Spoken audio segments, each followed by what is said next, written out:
সে অনেক বছর আগের কথা, এক রাজা বিয়ে করার জন্য মেয়ে খুঁজছিলেন। সে ঘোষণা দিল যে আমার রাজ্যে যত মেয়ে আছে সবাইকে এনে আমার রাজপ্রাসাদে উপস্থিত করো। তারপর রাজ্যের সব মেয়েরা রাজপ্রাসাদে এসে উপস্থিত হলেন এবং সবার মনে খুব খুশি।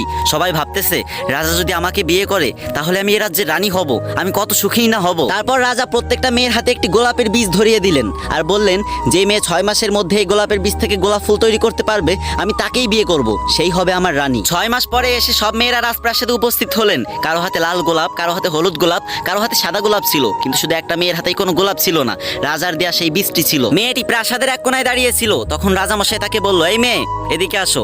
তখন মেয়েটি ভয়ে ভয়ে সামনে আসলো। তখন রাজামশাই বলল, আমার গোলাপ ফুল কোথায়, আমার গোলাপ ফুল দাও।